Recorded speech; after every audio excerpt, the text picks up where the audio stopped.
marsi kalo tile mugan ni fila san ba fila ani mugan ani fila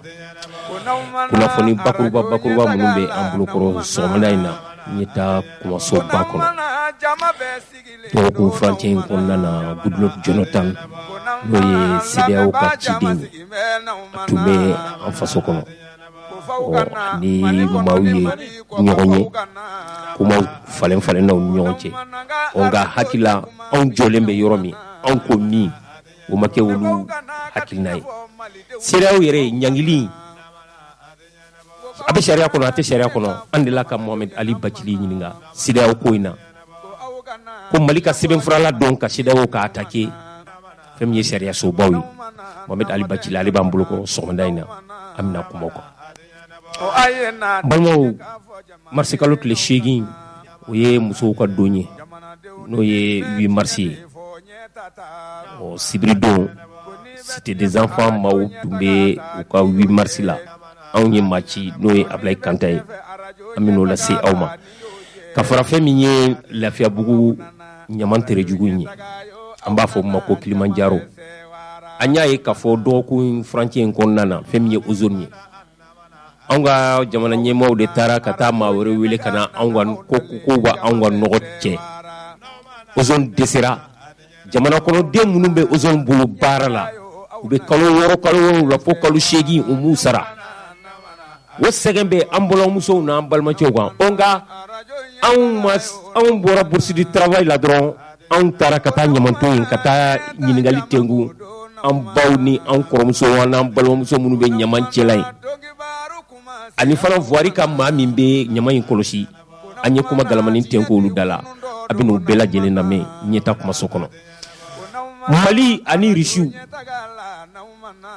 u ka jɛɲɔgɔnya daminɛna bi de wa a daminɛna bɛ san 50 san 60 bɔ an sera maa dɔ ma a y'a ka kalan kɛ Russie la ale yɛrɛ tun bɛ kalan kɛ sɛbɛn n'o ye bourse ye k'a di maliyɛn denw ma a dɔw yɛrɛ bɛ journaliste la bi an sera ale ma an y'a ɲininka fɛn min ye le vieux Sissoco ye Russie ni Mali cɛ bolodi ɲɔgɔnma a ka ɲɛ wa nafa jumɛn bɛ se ka bɔ a kɔnɔ an bɛn'o lase aw ma kumaso kɔnɔ bi ka fara fɛn min ye kununko kunna sini kari ye kuranɛ jiginba kɛra Kabala o kuranɛ jigin kɛnɛ kan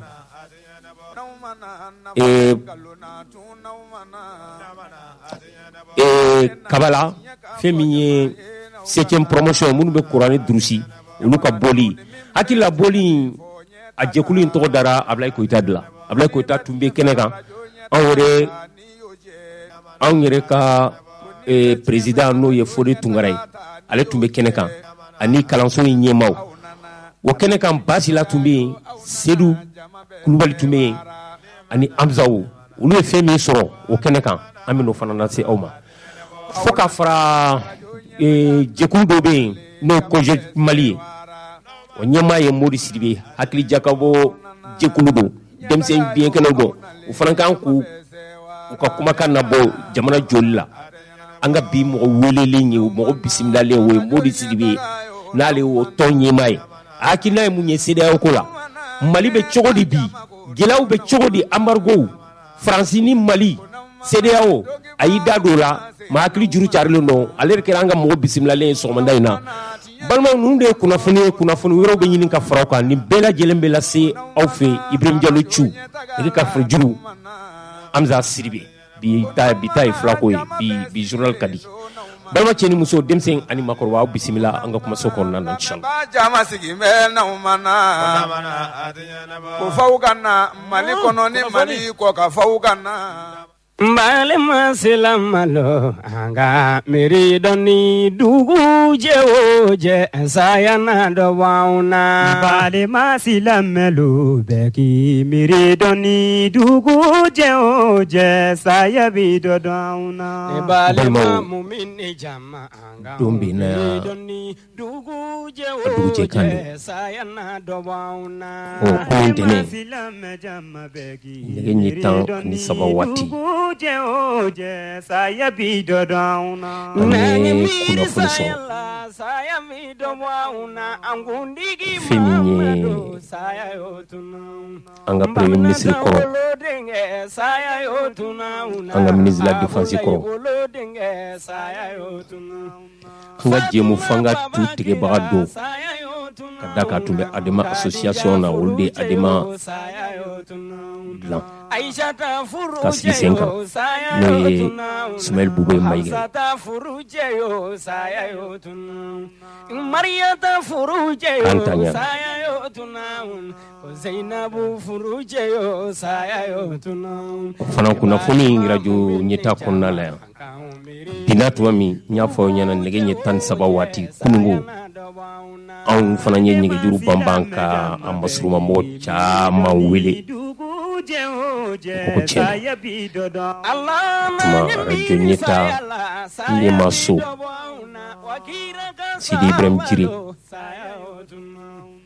na fon dilaw afra technicien ko ani radio nyeta la miliki jekulu be malikono ni maliko kan ni television nyeta malikono maliko kan ambe fara nyogon kan ka franga directeur kan Sidi Ibrahim Jiri ka doke ala ka bamba to ala ka dairusma ala ka saya ka mal lafiya ay joro boke jamana ngono ala ka saya ka mal lafiya be hakilla jiginge ka fo femi nga kumanyi blala nya jamu fanga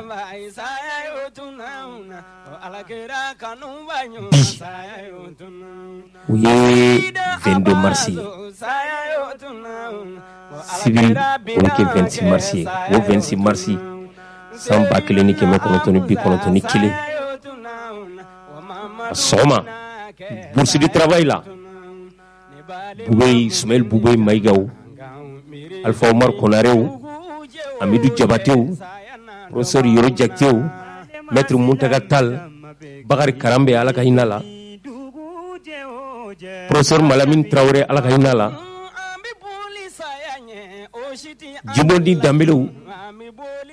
Bintou Maïgaou Madame Sika Toussaou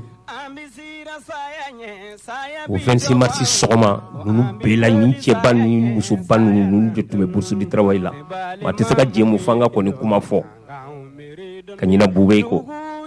be hakilla jigin ke samba kele ni keme kono toni bi kono samba kele ni keme kono toni bi shegin ani shegin alors ko assemblée nationale kono ko monsieur le président ay atumeka kuma Moussa Traoré de fait ala ka ino flabela ko président Malion segena Mali segena Malion segena école karamo wéré ta do beta famu fe san ko tellement juru chaaru la to muso yere ba ko furu sawte balo soro sarate soro monsieur le président donde ay kanto ko kanja dan kanja ami koita dan ami koita machlong diamant bala assemblée nationale kono bagadaji wasoro Moussa Tara ko ka ouverture ke démocratie la o kera anyana moko otuma iteseka jemu fanga fo chugwashi ni Boubé fo aletuma aduma association la organisateur batundo bo hakila jigi mfabara sisugo fe commune en hakila adema sigra 52 we yiri jomine ka turu ka jika ko bagar kon bow ani Boubé nunu wulde adema yiriju turu mfamara sisugo kadala utuma jemu fanga tise ka fo ni hakilma jigi na man korogen na ma tanu ka fo ko jemu fanga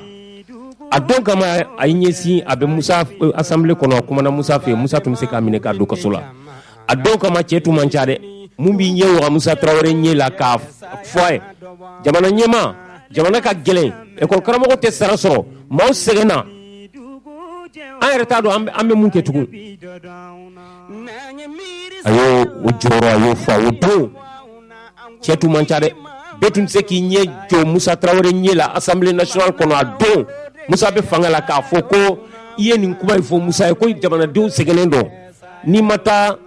atonye fo tawde ni bita atonye fo kidal nga ayo ke Boubé yo ke o kera on nyana yo tuma katashi blakama somo a furumusow a dɔgɔnin n'o y'an cakɛ ɲɔgɔn ye n'o ye Cɛgun Bube Mayiga ye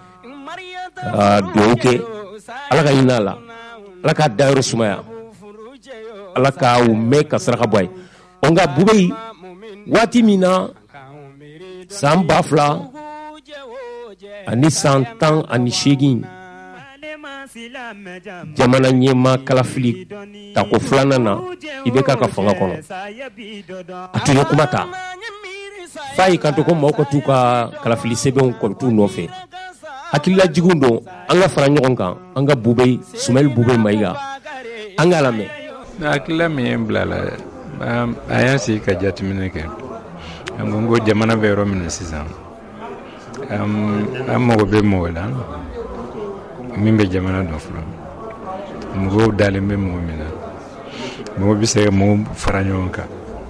ka bɛɛ ta hali ni aw tɛ bɔ yɔrɔ kelen hali ni aw tɛ kulu kelen kɔnɔ mais ka se ka bɛɛ ta n'i bɛ se ko min na i ka se k'a kɛ jamana ye mɔgɔ min bɛ se k'a to fana an bɛ jamana de bila ɲɛ an bɛ ko o ko la donc an ko o la ani n'a bɛ jɛ an ka jɛ ka fanga ɲini pour que sini ani bɛɛ bɛ se ka baara kɛ ɲɔgɔn fɛ parce que hali n'an ka yɛrɛ sini hali n'an ka yɛrɛ bi hali an ka jɛ gagnera bi faut que sini ani bɛɛ ka bɛn parce que problème minnu b'a ɲɛ mɔgɔ kelen tɛ se ka ɲɛnabɔ parti kelen tɛ se ka ɲɛnabɔ fo maliyɛnw bɛɛ ka fara ɲɔgɔn kan bɛɛ bɛ se min na i ka se k'a kɛ bɛɛ bɛ se min na i ka se ka bila o yɔrɔ la donc an hakili la parce que ne bɛ i bɛ ka dɔn bi tɛ n bɛ mɔgɔ caman dɔn fana donc n ka dɔnniya min bɛ a kan n b'a dɔn ni min ye c'est que ni ye minnu fa bɛ se ka kɛ o de kama n ko a ma se ne yɛrɛ ka taa fara mɔgɔ wɛrɛ kan k'a fɔ ko n fana bɛ kɛ candidat ye ou bien an ka parti kɛ candidat ye n'an ye président kelen sɔrɔ min bɛ se k'o kɛ an ŋaniya ye min ye c'est pas la peine que an ka kow caya quoi o de la an farala ɲɔgɔn kan bon ne hakili la n'an farala ɲɔgɔn kan ka Mali bila an ka fɛnw bɛɛ sanfɛ an bɛ se ka taa ɲɛ voilà o de don voilà bon n b'a fɛ ka min fɔ fɔlɔ bɛɛ ka cɛ ka carte ta parce que n'i y'a mɛn i bɛ voter c'est que carte de ta et puis bɛɛ ka taa voter bɛɛ ka voter mɔgɔ min ka di ye mais bɛɛ ka voter parce que sini ni ko ma kɛ a ɲɛ ma i tɛ se ka fɛn fɔ n'i ma voter et bien sûr ne ŋaniya ye o ka fara an kan pour que an ka se ka gagner mais an ka gagner ni mɔgɔ caman ye an ka mɔgɔ caman sɔrɔ o de la fana baara min kan ka kɛ mɔgɔ caman bɛ se ka soutenir quoi o de do quoi voilà et puis an ka campagne kɛ a ma se mɔgɔw ka ɲɔgɔn nɛni a ma se mɔgɔw ka ɲɔgɔn libu parce que an tɛ se ka fɛn min bɔ c'est qu'an bɛɛ ye maliyɛn ye quoi bi bɛ yen sini fana bɛ yen donc an ka hakili to sini de la voilà c'est ça o de do quoi merci bien. ne baw ka na ka tiɲɛ fɔ malidenw ye n k'aw ka na ko k'aw ka na tiɲɛ k'a fɔ jamanadenw ye n'an ma na ko aw ka na tiɲɛ fɔ jamanatigi ye n'aw ma na n'aw ma na nafa tɛ nkalon na tun n'aw ma na. n balimaw CEDEAO ka fasamaciya an ka faso Mali nɔfɛ anw dun ye a jira CEDEAO la k'a fɔ ko sigikafɔba min kɛra n'a bɛ ɲini ka kalo 3 kalo 4 bɔ san jamana den fanba bɛɛ ko k'a fɔ ko kalo 6 ko fo san 5 hali ni san 5 tɛ nka an ka jamana faamaw bɛ jamana kɔnɔdenw olu ye fɛn min fɔ ko o de lamɛn n hakili la faamaw bɛ sanfɛ u t'u yɛrɛ u bɛ jamana kɔnɔdenw de ye jamana kɔnɔdenw miirina a n'u hakilina ko o ta o de kɛra sigikafɔba in jama fanba ko n'i y'a sigi 100 sigi la 98 bɛɛ ko kalo 6 ko fo san 5 da kan danaya tɛ politiki mɔgɔw ni jamana kɔnɔden fanbaw ni ɲɔgɔn cɛ o ka CEDEAO ye ɲangili min ta o ɲangili k'a tɛ sariya kɔnɔ a man kan ka kɛ Maître Mohamed Ali Bacili a ko an ka sɛbɛnna don a don kama ko ka CEDEAO ko ka u lase bɔgɔ jɛnnen quoi Mohamed Ali Bacili sariya tigilama don ma hakili juru carilen don a ye minisiriya kɛ kabiri jɛmu fanga nana san 1991 a ye directeur de cabinet kɛ a ye ambassadeur kɛ a taara maaw sɔrɔ n'o don Rwanda Mohamed Bacili hakilina ye fɛn min ye nin ko in na an ka fara ɲɔgɔn kan an k'o lamɛn. CEDEAO ye Mali ɲangi CEDEAO ko Mali ma k'u y'u ka frontières datugu k'u tɛna an bara avion tɛ bɔ o bara ka na an bara u bɛ sira tigɛ an ka marchandise la u ka marchandise tɛna an ta tɛ t'u bara hali u donna an ka wariko la k'an ka wariw siraw lajɔ o ye faransi ka dɛmɛ sɔrɔ o kɔnɔna la ka se ka faamuya sɔrɔ CEDEAO la fo maliyɛnw k'a kɔrɔ fɔ i bɛ CEDEAO fɔ maliyɛn 100,000 a tɔgɔ kɔni u b'a dɔn mais mun de don a yɛrɛ sigira cogo di a sigira mun kama mun y'a sariya ye ni o de b'a kɛ a ka kumakan bɛ bato ou bien a tɛ bato CEDEAO ni a sigira tɔn fɔlɔ mun nɔ la o tɔn in ma ci u mais a nafa banna a bilara a yɛrɛ ma a sigira o ye CEAO CEAO o de ye an ka farafinna tilebi fɛ o jamanakuluw ka tɔn tɔn in ma ɲɛsin kuntilenna la dɛ a ɲɛsira jamanaw ka tɔnya la dɔrɔn jamana dɔw donna a kɔnɔ tubabuw ye farafinna tilebi yanfan jamana minnu mara olu dɔrɔn de y'o tɔn sigi o sigilen kan wɛrɛw bɛ fɔ farafinna tilebi yanfan fɛ farajɛkanw na tubabukan bɛ yen angilɛkan bɛ yen pɔrtigɛkan bɛ yen nin bɛɛ bɛ yen o jamana tɔw ko a farafinna tilebi yanfan fɛ sigi aw n'aw tubabukan fɔla jamanaw anw gunnen bɛ ɲɔgɔn na n'aw ye jɛkulu dilan o tuma aw b'anw sen bɔ o jɛkulu la o tɛ farafinna tilebi yanfan ye dɛ o kɔni tɔ kɛra tubabuw ka marakɔrɔw ka jamanaw ye Ghana président Nigeria président olu wulila u ye tɔw kuma ɲɔgɔnya Bamako yan u nana ko ka CEDEAO créer CEAO o de tun bɛ yen CEAO o banna a kɛra CEDEAO nin kɔrɔ ye mun ye nafa an kana kɛ jamanaw ka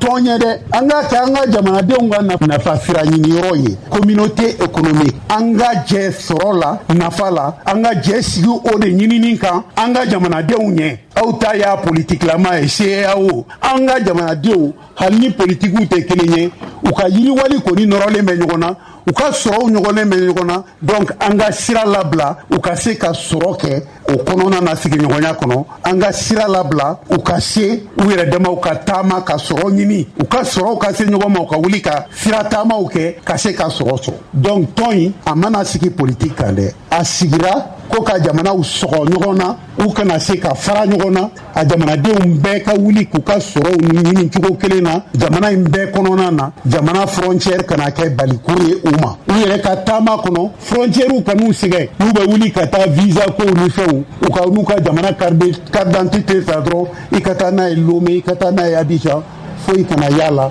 hali visa kana ɲini a la CEDEAO sigir'o de kan ko frontière kana datugu an ka jamanaw ni ɲɔgɔn cɛ a sigir'o de kan dɛ o de y'a laada fɔlɔ ye o de y'a sigi kun fɔlɔ ye n'i ka tɔn sigi ko frontière kana datugu jamana si ka n'i ka frontière datugu i ni jamana wɛrɛ cɛ e ni ala cɛ n'i ye tɔn sigi o kan e bɛ se o tɔn kelen ko n'i bɛ ɲangini k'o la k'i b'a sɛbɛn o kɔnɔ k'i bɛ frontière datugu jamana ye n'i ko ko jamanaw ka frontière ka labila ni mankan wulila i t'o frontière datugu tugun dɛ puisque aw sigira frontière labilali de kan aw sigira de k'a fɔ frontière ninnu kana datugu cogoya si la ko jamanadenw kana sɛgɛn cogoya si la jamanaw ka politique kɛlaw kɔnɔ u ka se ka taama u sago la u ka se ka ɲinini kɛ u sago la u ka sɔrɔw ka sɔrɔ ɲɔgɔn na foyi kan'o bali frontière kan'o bali CEDEAO a sigikun y'o de ye o de y'a furancɛ ye ani CEAO cɛ bɛnkan mun kɛra Bamako yan a fɔra de ko CEDEAO jamanaw k'u ka frontière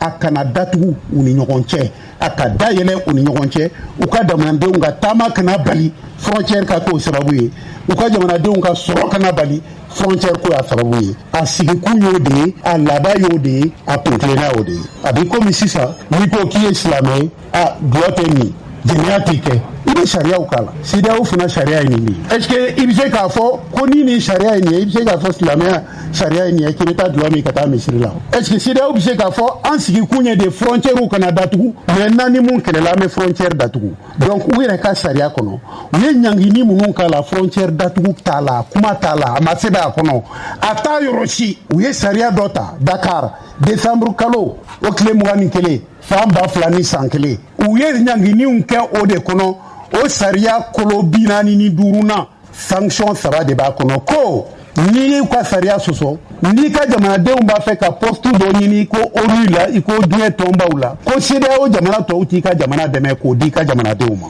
o y'o de k'a la o y'a k'a la fana k'a fɔ fana n'u b'i ɲangi u b'u ban u ka tɔnsigi tɛ kɛ i yɛrɛ ka jamana la tugun u t'i ka candidat supporter olu tɛ n'u ka tɔnsigi kɛ i ka jamana la i ka jamanadenw b'u ka tɔn bolofara fɛn o fɛn kɔnɔ u b'u labɔ yen u b'u ka baara jɔ nin de ye ɲangini ye u yɛrɛ ye mun ta ne m'a ta dɛ nin de b'u ka sariya kɔnɔ frontière ko kuma t'a la a ma deli ka don a la a ma sini a kɔnɔ o tuma olu ye o sariya ɲangini u y'a ɲangini frontière ko ye u y'o ta min a bɔra min a bɛ min a dalu ye mun ye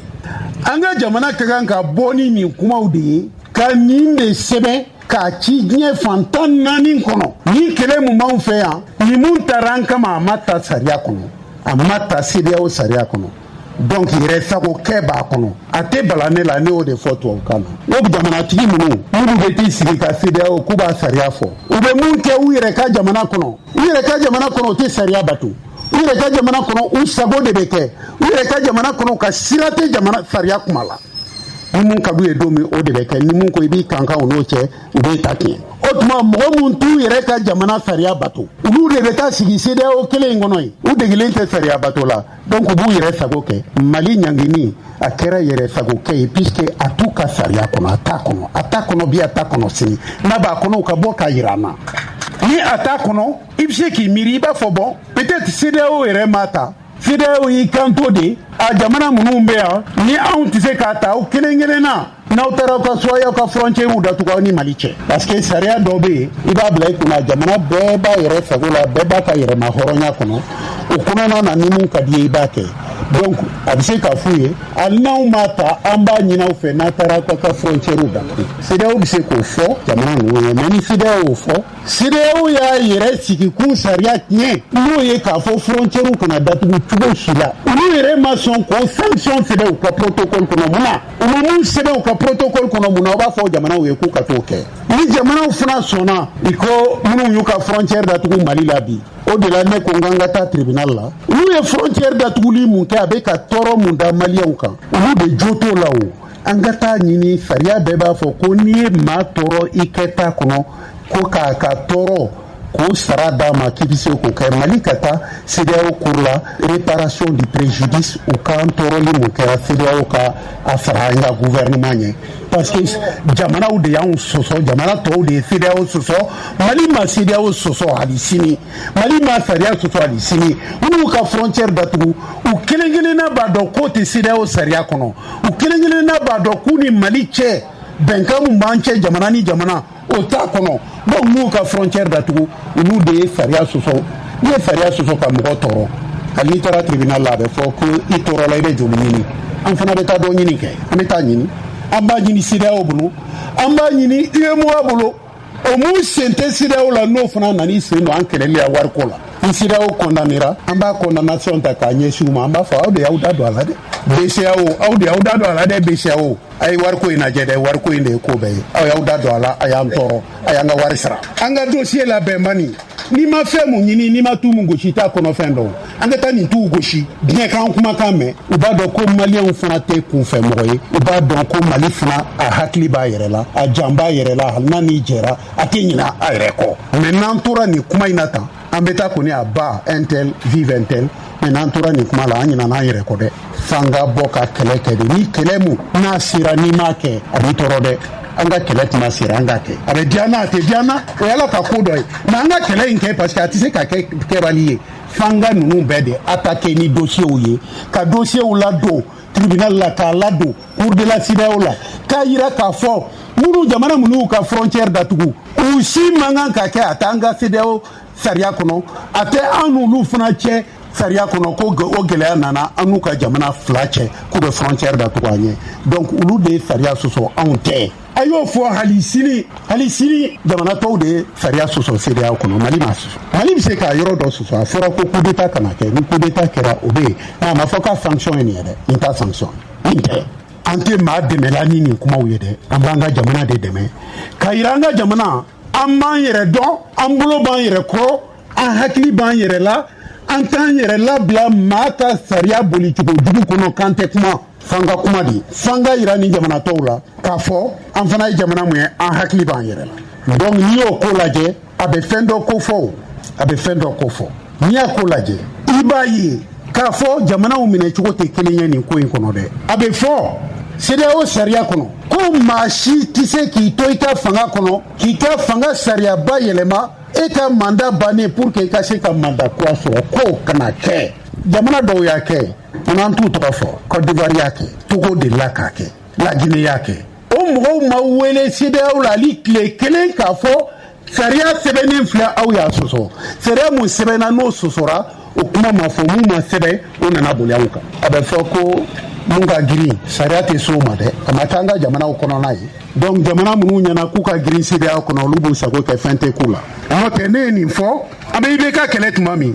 n ko minnu bɛ mandat sabanan ɲini olu da man kan ka don Mali ko la n y'a fɔ dɛ n y'a fɔ Alpha Condé bɛ fanga la n y'a fɔ Alassane bɛ fanga ɲini na n y'a f'u ye wa hali bi o de bɛ sariya in kɔnɔ a fɔli man d'u ye a man d'olu ka jamanadenw dɔw ye k'an bɛ se u ka faamaw ma an ma se u ka faamaw ma an sera kɛtaw de ma mun kɛra an b'o de fɔ an b'o de ɲɛsin sariya la an bɛ kuma ka kumaw ɲɛsin sariya de la an kan tɛ mɔgɔ ma mais ni mun kɛra an bɛ kuma ɲɛsin la ni e de y'a kɛ i b'i yɛrɛ y'a kɔnɔ n'i m'a kɛ fana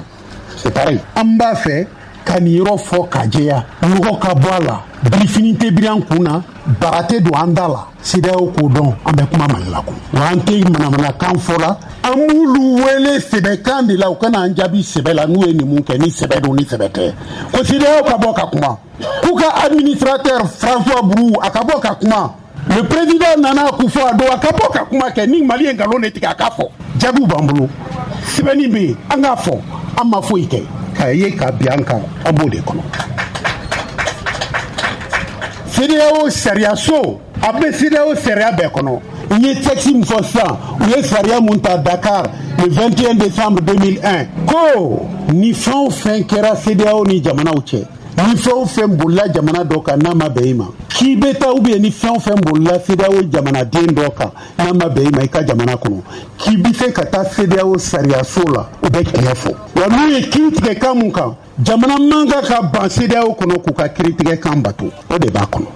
Côte d'Ivoire élection laban na u ko Guillaume Soro tɛ kɛ candidat ye Guillaume Soro a taara CEDEAO sariyaso la Abuja a ko n ka jamana b'a fɛ k'i ban ko n tɛ kɛ candidat ye an dun ka sariyaw la tant que kaso dalen tɛ n kan tant que n ma nɔ minɛ ka taa n bila n tɛ kaso la fɔlɔ foyi ma ne kiiri k'a fɔ ne nɔ bɛ nin na ni n ko n bɛ n présenté u man kan ka ban u dun bannen filɛ ko n tɛ kɛ candidat ye CEDEAO sariyaso ye kiiri tigɛ u ko Côte d'Ivoire i jo t'a la an bɛɛ bɛnna la k'o kana kɛ an ka jamanaw kɔnɔ o tuma Guillaume bila a k'a ka candidature don wajibi don o droit b'a bolo a ka kɛ candidat ye o kuma jaabi mun taara fɔ Côte d'Ivoire ye Côte d'Ivoire ko an tɛ bi an tɛ sini ni CEDEAO y'o de fɔ o tuma anw yɛrɛ t'a ka sariya bato tugun mɔgɔ minnu ko CEDEAO ma an t'i ka kiiri kan bato an t'i ka sariya bato olu bɛ taa wele ka sigi k'u kana Mali ɲangi kuma ka ca dɛ a b'i komi n'i ye zon wele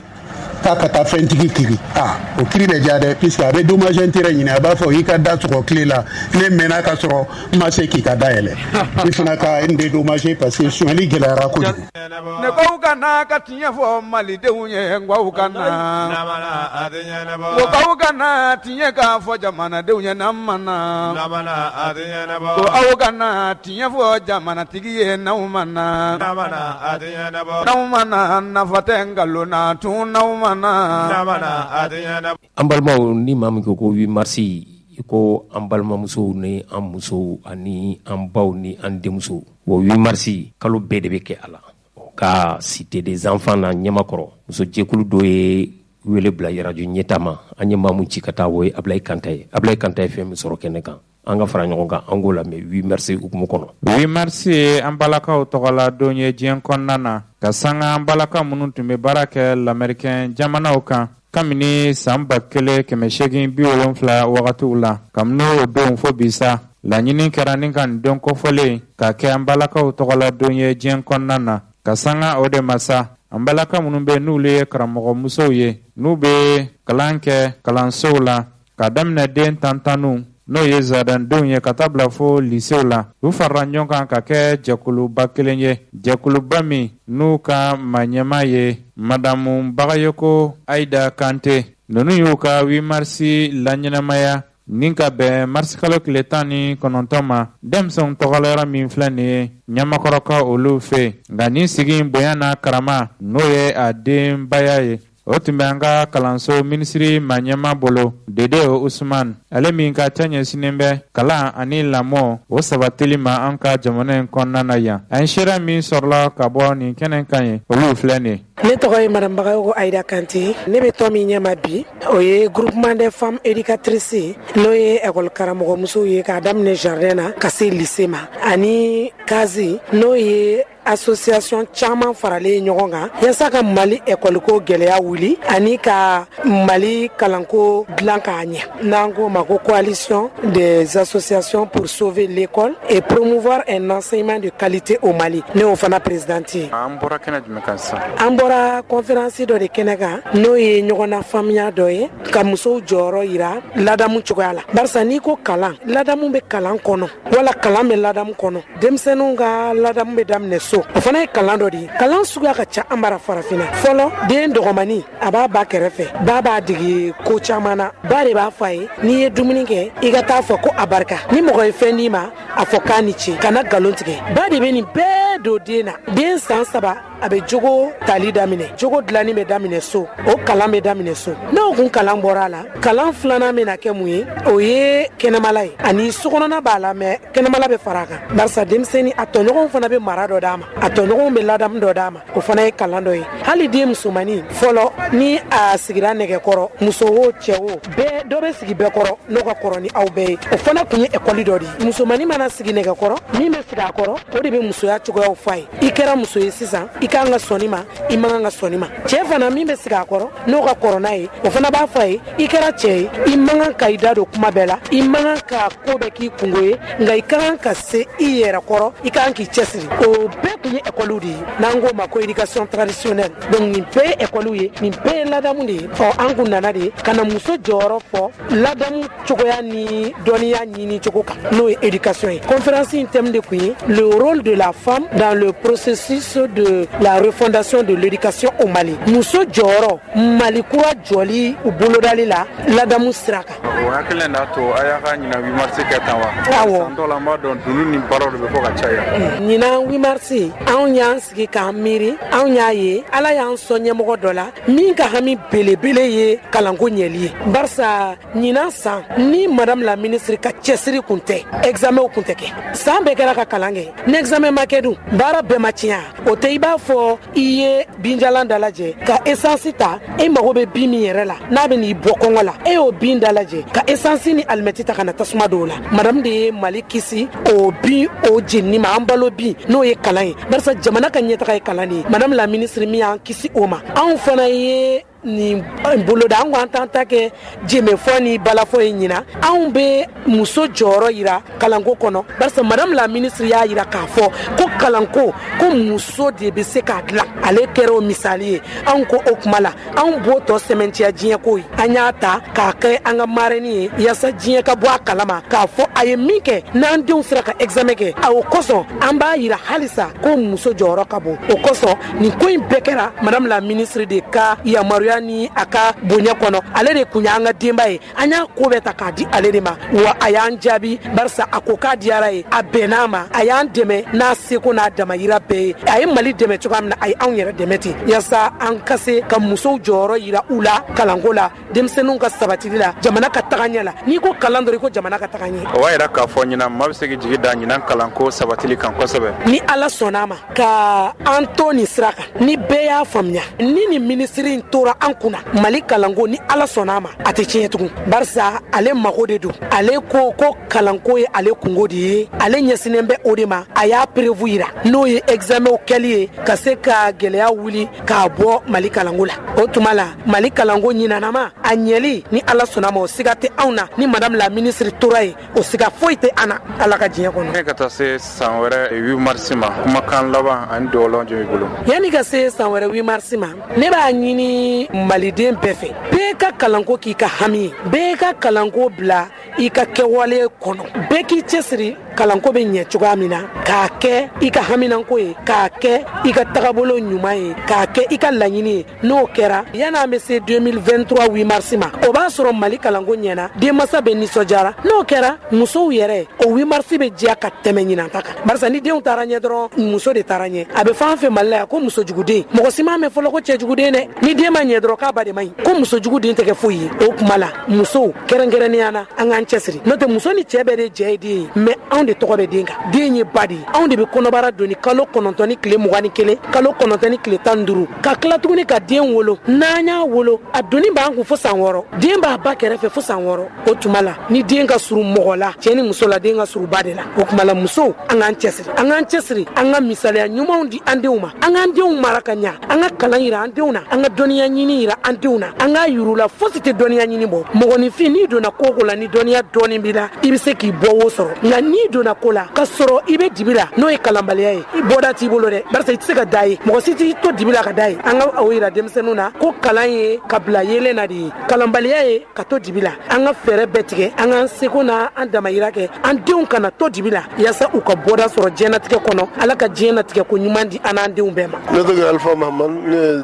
directeur d'académie de Kalabankɔrɔ. An bɛ kɛnɛ kan yala ka sɔrɔ jumɛn. Kɛɲɛ ɲuman de don parce que kɛɲɛ min de don an kana Mali jɔ Mali bɛ dɛgɛ min ban an ka mago b'a la donc muso ninnu vraiment an da foli bɛ yen u kan k'u fo an discutera et vraiment an tombera d'accord que an bɛɛ k'a fo ko an bɛ ɲɔgɔn minɛ pour que Mali bɔ dingɛ la inchallah Mali bɛ bɔ dingɛ la. ne ko ka na ka tiɲɛ fɔ malidenw ye n ko ka na ko aw ka na tiɲɛ k'a fɔ jamanadenw ye n'an ma na ko aw ka na tiɲɛ fɔ jamanatigi ye n'aw ma na n'aw ma na nafa tɛ nkalon na tun n'aw ma na. n balimaw ne bɛ deli k'a fɔ kumaso in kɔnɔ ko ɲaman terijugu o ye Kilimanjaro ye Lafiyabugu ɲaman de ɲɛsinnen bɛ anw ka silamɛsuw ma ɲaman in kɔni an dɛsɛra la a bɛ san 10 san 15 bɔ waati dɔ la a tun cɛra anw yɛrɛ taara ka taa ɲininkali kɛ a fɔra ko 900,000 ani 500,000 kamiyɔn k'a cɛ su ni tile su yɛrɛ bɔra la ka da ka kamiyɔn ye maa dɔw faga Sɛbɛdenkɔrɔ sira kan a tun cɛra k'a ban pewu nka nin ɲaman in ne ma da la nin tɛ ala kɛlɛ ye alamusa anw sera yen ka ɲaman in k'a lahalaya lajɛ yanni samiya ka don ji ka na nin kan tugun maa caman bɛ sangaso kɔnɔ ɲaman in kɛrɛfɛla la a caman bɔra yen dɛ a caman bɔra luwanse la yen dɛ ala ni kasa hali dibi feerela minnu tun bɛ dibi feere yen u tun ka to yen kɛ maa de b'u ka dibi san aw ni ɲaman cɛ a tɛ mètre 30 bɔ jɔn bɛ taa aw ka dibi san anw kɔni taara ka taa ɲininkali kɛ an bɔlamusow n'an denmuso minnu bɛ ni ɲaman cɛ la ja u bɛ nafa de sɔrɔ a la bidɔnw bɛ ko k'u feere bɔrɔw ani manaw an ka fara ɲɔgɔn kan an y'an ka kuma galamani tɛngu ka munumunu ɲaman in yɔrɔ la fo fitirida an k'u lamɛn. Balimamuso wulada in na an filɛ nin ye Lafiyabugu ɲamantonba la an bɛ a kuruba kɔnɔ e tɔgɔ ni jamu. Ne tɔgɔ ye Asan Tangara. Asan Tangara aw filɛ nin ye jago bidɔnw ni fɛnw ɲaman in nafa b'a la. Nafa b'a la ne kɔni bɛ ne san n bɛ taa ko n b'a feere n bɛ n ka dahirimɛ sɔrɔ a la. E yɛrɛ bolo ɲaman in ka cɛ ka ban pewu pewu wa yala cogo fɛɛrɛ jumɛn kan ka kan. Fɛɛrɛ min bɛ kɛ kan kan an kɔni ta ye n'an kɔni ɲini sɔrɔ an b'o san k'an mago ɲɛna hali bi an bɛ faamaw ɲini n'u y'an dɛmɛ a ka d'an ye n'u y'an dɛmɛ ka bolomaminɛ yɔrɔ wɛrɛ ɲini aw ye mun tɛ nin a ka d'an ye min tɛ nin kɔlɔlɔ tɛ nin na kɔlɔlɔ t'a la ɲama dɔɔni min b'a la o de nin an bɛ nin de sɔrɔ a la. Balimamuso an b'i fo an ɲɛbala yɛrɛ bɛ ka jago bidɔn kɛ bɔrɔw kɔnɔ ɲamanton in na e ye nafa jumɛn sɔrɔ a la. Ne ye nafa sɔrɔ a la dɛ parce que Lafiyabugu ɲamanton in Lafiyabugu ɲamanton in a ka cɛ ka d'an ye mais n'a cɛra baara kɛ o ka d'an ye parce que n'a jɛra ka ban pewu pewu ni baara continue na o ka d'an ye parce que an dahirimɛ de b'a la nafa tɛ jago la foyi t'a sɔrɔ an bɛna yan k'an sutura k'an denw bɔ nɔgɔ la. Aw bɛ dɔ sɔrɔ. An bɛ dɔ sɔrɔ. I n'a fɔ bidɔn filɛ nin ye e bolo jago bidɔn. An bɛ nin feere. Joli. 4 tan 7 tan n b'a feere k'an dahirimɛ sɔrɔ a la an b'an ka tɔnw sara a la. Aw bɛna kabiri sɔgɔma de wa. An bɛna kabi su 4 heures. Walayi. Aw tɛ siran. N'i sirantɔ a ma gba i kɔ de Amadu bɛ dugu kan cogo min na balo yɛrɛ a tɛ se ka sa. Jamu wa. Siribe. Siribe an b'i fo balimamuso an b'i fo ayiwa an ye Siribemuso fana an bɔra o ɲininkala sisan an ɲɛ bɛ fana na bɔrɔ b'e bolo nafa jumɛn de bɛ ɲaman in na Lafiyabugu ɲamanton. Ayo nafa dɔɔni b'a la parce que adamaden ne b'i sutura yɔrɔ sɔrɔ yɔrɔ i bɛ se k'a fɔ nafa b'a la ne kɔni bolo n ka don ɲaman in la n k'a tuma ka fisa n ye n ka garibuya kɛ n yɛrɛ kɔni garibuya ni amandin ye yere fefe me ito ni jom ne to sunko kampo e bozoy aywa bisaka ke ni otente bozoy awo yango ni bamako kwani aba fo me bozoy ni otente bozoy ibi ka nyama ni to mo iba fere iba don fianla ay ni de umbeta do ango ni biya mena obena ka anyi ni ga kamni nyama mbe bonkanila ambe nyama to mala obena anyi ni gali ke obenyi ni gali tenwala abe mun soro abe ni soro amba be fola o sisan ni aforo ka wele kan bla fama mo ebe mun fo ne wele kan min bla fama mo ni fama ya me nu ya andeme akada hal ni sine nu ya andeme ka fa anga nyama bila na ye deme soro min ba ambo nyama ila ambe bol parce que ibutel fera mbi sentige abi i bolotige la hali mana tomoto la mu bi bolotige kololo ko ni bala mais mogati i balo fembele sa fene wa ko mo wantado aywa o ko ni mi ya sutura lambe yandi ambi ya ma anya dire sutura odela ambi fo aywa amina se ambalo muso vraiment ngolo muso ewa inula anya bela ifarambe ka fendo tomoto ni ujumanye la fe bugu nyamantona nete se bona kana ko non il se bona kana bise mu no foke ai ai nete se ibe mule to mon ka firinna mana awo abesa ibaki ka musaka ye awo akapsa ebe siya wati jume ebe wuli wati jume kasi munu be wuli katara la an kwani misini mana sel da an kwani bena no te do bena ma fo fitri tuma do fo fitri awita so awo iya na fa chaman soro ni na de awani chaman soro kada ka bo sutura la soro awo amba soro yere de eto ne to ga fatmata jamduma Tembo ambi fo ito ni jam sanugo mo lamin ye district barakilay district ka bulu fram be ko voiri no ma ede be lafia bugu nyamanton ede responsable voilà nto on lo fena ale jikina ko debe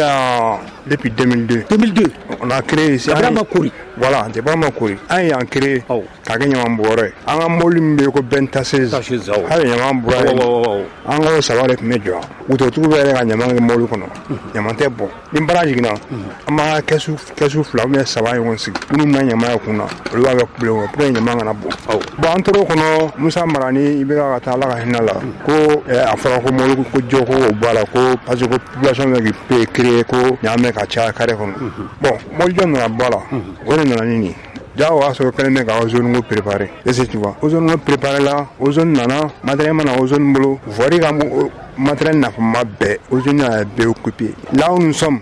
ozone a rega matériel be tien un matériel nous fait du mat là ga fne be tien ou desera mais jusqu'au présent me ga ndewre ga tumo ko mais si ça comme ni nyame nyama tomba la a korilendo camion be la ta wati jumi sani samia kasi bon Staline ma chef mbe ko dans 2 semaines semaine fra kono semaine savana na damne yan samia ga damne ko fulu la ozone ni député Korodo Musa Jara ani Ndula anana o schéma do yira ko foka mobili joro be kala ka fleur jardin ni fengo kala ko femina kana ta dro ko kata ko nyama be doya utese o ga ozone mo ko kesu ni sigi do ko awono bo otro mena aga cha kesu ma kesu kele me charger ou bien flawe charger ou bien ça va charger kesu nous de fleni kesu nous sur le fleni ou be kesu flawe si ça camion be do yandia camion ne be do ça ni nyama me che machine ba ku ku tabo parce que ta le ka kesu si o do awono bo otro du ngata kesu ma kesu flawe bien ça va sigi ça ni kesu kele ntara ou bien ga flata to kele sigi me to o flamme meta bon alors le cas c'est ngana no le ça prend du temps ou c'est blé problème mi ozone yele na kunfu ma ozone na nefa ere bulu ni nyama mbise ka che yani samia ka do si le champ ni jikiran ka mainde si le champ ni mbise ka che alnu adam na shuna ni ma mche ka che ka bampeu on ko $500 et commerçant bado ya blakache 905 millions bon nyama kila ka da jamatu sari ni kuma do afukiye politique mo ou na afrique et politique mo ni fola maman di mali kono ça quand il dit la vérité dron ibe mangoya ozone na kunfu ma ozone na ni rete malo ka jamana were mo wele kana angal no che wallahi amula ga bu nunu bena ni matériel mo yana tu matériel croissant ka di voiri ma utu tache kamoko taba wallahi baraka di malien nem fle ne nga dema e tongo kanansi kasala ibeshia deja ne be 20h mo la be le no la obeshia o mo ko fla o mo garantie de di awma yasa nyamay kasayere ni banadi flo kan ni ndirama sa te ga ke no me dama kas no me dama te ni me dama si ya te ga di no te di ana le be jigi e be mun soro ni sarate ni saran sara di figa no sa e be mun soro c'est pas possible ça c'est ala kali mo do am te manu bu ni ndantala ala yere ari nana po e manja e ma ni voilà yo yere nyamala voilà ni kuma ni yere akuma an taara mun fɔ cogo min wele kan jumɛn yɛrɛ b'e bolo ani ka kuma kuncɛ kuma fama yɛrɛ kɔni ɲɛ b'an na ne yɛrɛ kɔni depuis 86 ne bɛ baara in na kabiri voiri bɛ voiri kɔrɔ yɔrɔ la voiri kɔrɔ ne bɛ yen depuis 86 ne bɛ dɛmɛ kɛ voiri ka voiri occuper o kɛ n'o tɛ ozone dɛsɛra complètement hali yɛrɛ ka mɔgɔw y'a fɔ ne yan bi ozone mɔgɔw k'u ka contrat casselen don ko contrat tɛna renouveler bilen ni fanga bɛ min kɛ k'o kɛ ka mairie occuper ka mɔgɔw ta ɲama ka cɛ u ka politique ko bɔ ɲamancɛ la politique tɛ ɲama cɛ disons wari de bɛ bɔ k'a cɛ ka matériel san mais a politique a tɛ cɛ ala jɛ politique nana nin bɛɛ ozone dɛsɛra ko ozone an y'a mɛn ko usine dɔw kan ka installer minnu bɛ ɲama transformer nin bɛɛ fɔra a mɛnna mais dɔ kɛra jajiri fasa la an ye dɔ k'a la ɲama in tɛ ban mun ka ban an bɛ fo a tɛ b'a politique ala k'a ɲɛgɛn chéri ya macaroni ka di dɛ ni macaroni lakika ye pastaroma ye alikama mugu gɛrɛgɛrɛ ye min bɛ dilan an yɛrɛ fɛ Mali la yan Kapal SA fɛ macaroni pastaroma a ye ɲɛna cɛ ka ɲi wa a dundala ka di pastaroma a sugu ka ca yaasa bɛɛ ka ni dingɔ sugandi escargot fusilli spaghetti vermicelle ani bayani a bɛ sɔrɔ butikiw alimentation supermarché sugu Mali fan bɛɛ n'aw mago b'a caman santa la aw ka se goloni na u jabala bala wala bɛ weleli kɛ 20 21 65 30 20 21 65 30 Pasta Roma a nantan ka di a nama kɛrɛbɛtɛ awɔ Pasta Roma nantan ka di a nama kɛrɛbɛtɛ ne baw kana ka tiɲɛ fɔ malidenw ye ngwaw kana ko baw kana tiɲɛ ka fɔ jamanadenw ye n'an mana ko aw kana tiɲɛ fɔ jamanatigi ye n'aw mana n'aw mana nafa tɛ ngalon na tun n'aw mana ne baw kana ka tiɲɛ fɔ malidenw ye ngwaw kana ko baw kana tiɲɛ ka fɔ jamanadenw ye n'an mana ko aw kana tiɲɛ fɔ jamanatigi ye n'aw mana nafa tɛ ngalon na tun n'aw mana balimaw an ka mɔgɔ kalannenw baasilaw ni ani gindow ko kuranɛ bɛ kalan yɔrɔ yɔrɔ ala ka hɛrɛ bɛ jigin yen de kuranɛ bɛ kalan yɔrɔ yɔrɔ o kɛra i b'a fɔ ko bunker de bɛ yen yɔrɔ la ala bɛ yen yɔrɔ la kanan de kuranɛ jigin bɛ kɛ yɔrɔ yɔrɔ bon ekɔliso kura don kabala dimasi radio ɲɛtaa yɛrɛ kɔni an ka maa bɛɛ tun bɛ yen fo ne ka taa a promotion wolonwulanan k'o bɔ o promotion yɛrɛ tɔgɔ dara ne yɛrɛ terikɛ den na n'o ye Baɲame ka Ablaye Koyita ye ale tun bɛ kɛnɛ kan Basila tun bɛ yen Fode Tunkara tun bɛ yen ci mun bɔra o kɛnɛ kan an tɛ fara ɲɔgɔn kan an k'o fana lamɛn. طيب الحمد لله رب العالمين حمدا كثيرا طيبا مباركا فيه ونشكر